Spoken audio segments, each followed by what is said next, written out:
an entry-level mirrorless camera aimed at bloggers, social photographers, or anyone who wants to upgrade from their smartphone camera.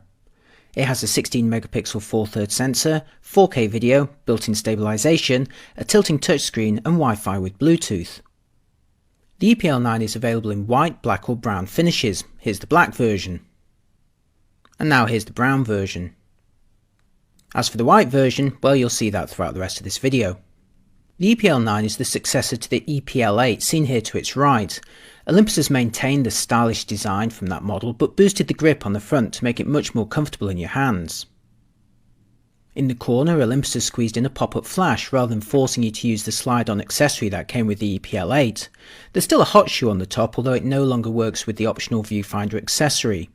That said, I'm not sure how many Epl owners actually bothered with that. No built-in viewfinder means that composition is entirely screen-based, and as before, you can angle the screen up by 90 degrees for waist-level shooting, or down by 180 degrees to face the subject for selfies. Screens that fold below the body may avoid being blocked by flashes on the top, but it in turn means you can't mount them on a tripod, at least when that screen's flipped out. If you prefer screens that fold up above the body, you could of course turn the camera upside down, but of course that doesn't solve your tripod mounting issue, does it? In terms of ports, there's just the two, USB and HDMI. As you'd expect at the price, there's no microphone input, although it would have been nice, especially as Fujifilm's X-A5 has one, albeit an unusual 2.5mm jack. And sadly, like all Olympus PEN and OMD cameras to date, there's no USB charging in camera. Olympus has at least now equipped the Epl9 with Bluetooth, that's used to more easily connect the Wi-Fi for smartphone remote control.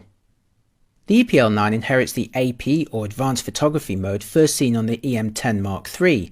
This gathers together all of Olympus's clever shooting modes like live time, silent and keystone correction, all in one place, so they're much easier to find than before. You can also now use the touchscreen to select them. The Epl9 also sports a wealth of art filters to apply special effects, and now includes two new ones, Bleach Bypass and Instant Film. Again, you can use the touchscreen to navigate these, and also for the scene modes too. The Epl9 employs the same 16 megapixel 4/3 sensor as its predecessor, but couples it with the latest image processor to support 4K UHD video at 24, 25 or 30p. Compare that to Fujifilm's X-A5 that also films 4K, but only at 15p for 5-minute clips. Here's some clips I filmed with the Epl9 in 4K 25p using the optional 14 to 42mm powered kit zoom.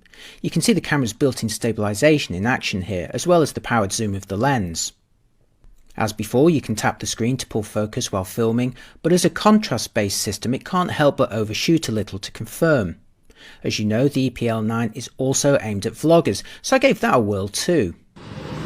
Hello, I'm Gordon from Camera Labs, and this is a quick vlogging test with the Olympus PEN Epl9.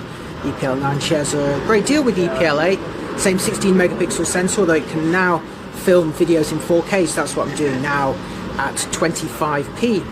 I'm also using the 14 to 42mm kit zoom at 14mm with the camera held as far outstretched as I can, so if my head looks too big, well, you're going to need a wider lens. There's still no microphone input, so I'm using the built-in microphones, but it does have pretty good built-in image stabilization and also face detection. Speaking of autofocus, it's a contrast-based system, but it should still be able to keep me nice and sharp. Now, you can see what you're doing because you can flip the screen forward to face you, although in the case of this camera, the screen actually flips down below the body, which can be slightly disconcerting, and it also rules out doing any kind of vlogging or selfies or pieces to camera with the camera mounted on a tripod, because of course the screen is going to block that tripod mount. You can of course turn the camera upside down if you prefer to have the screen above the camera, but then the tripod mount also becomes upside down, so that doesn't solve that problem. The PEN Epl9 is certainly a stylish entry-level camera, but do compare it closely with Fujifilm's similarly styled and similarly priced X-A5, which may have limited 4K video and no built-in stabilization, but it does pack a larger and more detailed 24 megapixel APS-C sensor, which also sports phase detect autofocus for more confident refocusing. If you do like Olympus's approach but are willing to trade the selfie screen for a built-in viewfinder, also consider their OMD EM10 Mark III, which has an otherwise similar